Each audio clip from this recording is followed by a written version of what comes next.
So my name is Jasbir Grover. आज से मैं डॉक्टर जसबीर ग्रोवर के नाम से जानी जाऊंगी। मेरे नाम के साथ एक और चीज़ रहती है, मैं अपने आप को एक कोचिंग जीनी बोलती हूँ। जीनी कम्स टू मैजिक बिकॉज हर किसी इंसान के दिल में वो एक ड्रीम्स होते हैं और वो समर्थता प्रभु की दी हुई हमारे अंदर है, जो हम हर एक ड्रीम को पूरा कर सकते हैं। और आज इस मंच पे बैठ के ये उसका एक प्रत्यक्ष उदाहरण है कि हर एक ड्रीम पूरा होता है और वो हमारे अंदर एक बिलीव, पावर और डिटर्मिनेशन होना चाहिए। एंड मैं दिल्ली से हूँ। डॉक्टर जसबीर, कैसा लग रहा है आज के दिन डिग्री मिलने के बाद, और आगे अब आप क्या करना चाहती हैं डिग्री मिलने के बाद? क्या प्लानिंग कुछ तो तैयार की होगी आपने? मेरे लिए ये डिग्री एक सिर्फ डिग्री नहीं है, ये मेरी ज़िंदगी का सबसे बड़ा मोमेंट है। और एक चीज़ बहुत इम्पॉर्टेंट है कि मैंने पहले भी यही शेयर किया था कि मैं सिर्फ 3 साल की थी जब मैंने अपने फादर को खोया, और मैं अपनी 3 बहनों में सबसे छोटी बहन थी। मैंने अपनी फादर को सिर्फ पिक्चर्स में ही देखा है, मेरे पास उनकी कोई मेमोरीज़ नहीं हैं। पर मैंने ये ज़रूर सुना कि वो हमेशा बोलते थे मैं अपनी छोटी बेटी को डॉक्टर बनाऊंगा। बट वो बहुत जल्दी चले गए और परिस्थितियाँ ऐसी नहीं थी कि मैं वो डॉक्टर बन पाती, और मैं कभी ये भी नहीं जान पाई कि वो ऐसा क्यों सोचते थे कि वो मेरे को ही डॉक्टर बनाना चाहते थे। और ये बहुत पुरानी बात है।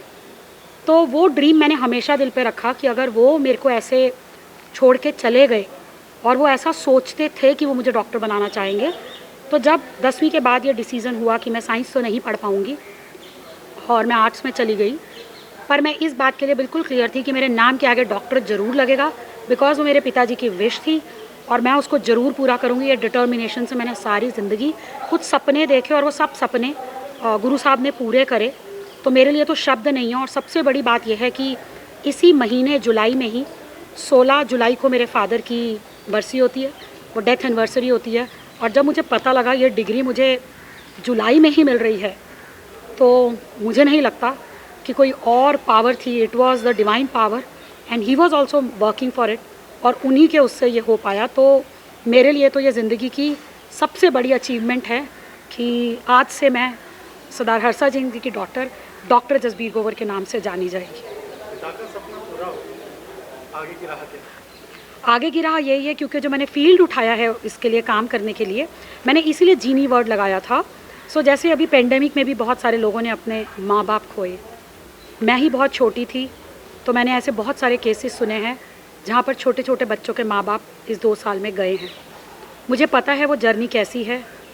और अकेले रह के जब मैंने जीनी वर्ड लिया था, तो बच्चे बहुत ज़्यादा सपने देखते हैं।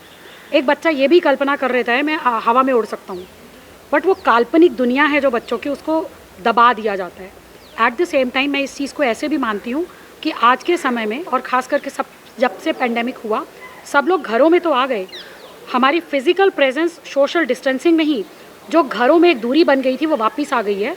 वरना इससे पहले समय ऐसा था कि माँ बाप नौकरी पे जाते थे, बच्चे मेड्स के पास रहते थे, या तो आप अपने काम में बिज़ी हैं, बच्चे उसमें बिज़ी हैं, तो बहुत सारी चीज़ों में लोग इन्वॉल्व होते थे। बट इस पेंडेमिक ने घर में लोगों को पास तो ला दिया, बट मुझे नहीं लगता कि सब लोग इस बात के लिए समर्थ हैं कि इस चीज़ को डील कैसे करें। और छोटे छोटे बच्चों को भी आप सोचिए आज ऑनलाइन पढ़ना पड़ रहा है क्योंकि चारा नहीं बचा है। तो मैं टेक्नोलॉजी को बहुत सपोर्ट करती हूँ, but at the same time मैंने ये भी माना है कि टेक्नोलॉजी ने हमारे मानसिक, हमारे शारीरिक और हमारे सामाजिक स्ट्रक्चर को शैटर किया है। आईआईयू के बारे में क्या कहना चाहिए?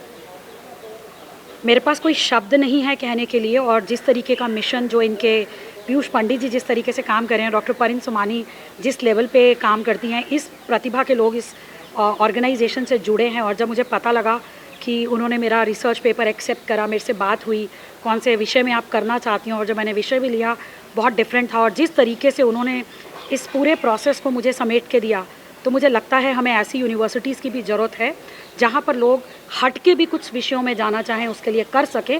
बिकॉज अधिकतर बच्चे सिर्फ ट्रेडिशनल चीज़ों के पीछे ही जाते हैं और उसी में ही लोग करते हैं। बट आज जब हमने इस प्लेटफॉर्म पे आके कुछ लोगों को बड़े डिफरेंट वर्ड्स में भी अपनी रिसर्च करते हुए देखा, सो मुझे लगता है मेरी बहुत दिल से विशेज़ हैं इस यूनिवर्सिटी के लिए। एंड आई विश कि पूरे वर्ल्ड से बहुत सारे लोग इसके लिए कर पाएंगे। और मैं खुद से भी शिक्षा के क्षेत्र से जुड़ी हुई हूँ, और मेरे से भी जो बन पाएगा मैं इस यूनिवर्सिटी में बच्चों के लिए कंट्रीब्यूट करना चाहूँगी, खास करके युवाओं के लिए।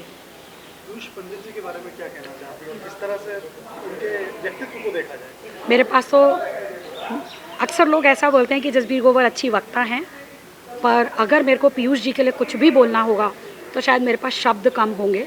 मैं आपको बता नहीं सकती कि जब मेरे इनिशियल डिस्कशंस हुए उनसे, जब मुझे अपना रिसर्च पेपर सबमिट करना था और जब मुझे चीज़ों के बारे में पता लगा, जिस पूरे तरीके से वो इस संस्था को, इस यूनिवर्सिटी को चला रहे हैं, जो उनकी विजन्स हैं, और मुझे लगता है कि जितनी जल्दी, जितने कम उम्र में वो ये सब चीज़ें कर रहे हैं, मेरे पास शब्द नहीं है। और हमें लगता है कि ऐसे हज़ारों पीयूष पंडित जी की ज़रूरत है हमें, जो एटलीस्ट आप देखिए मेरे जैसे इंसान के सपनों को जो पूरा कर सकते हैं।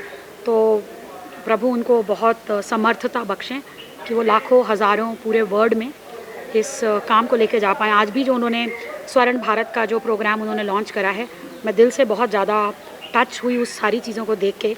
जिस लेवल के लोगों से हम मिले आज यहाँ पर आके, मेरे लिए शब्द नहीं है उनके लिए। उनके जैसे प्रतिभावान, दूरदर्शी एंड विजनरी, खास करके समाज सेवा में काम करने वाले लोगों की हमें सख्त ज़रूरत है, और शत शत नमन है उनको। Thank you so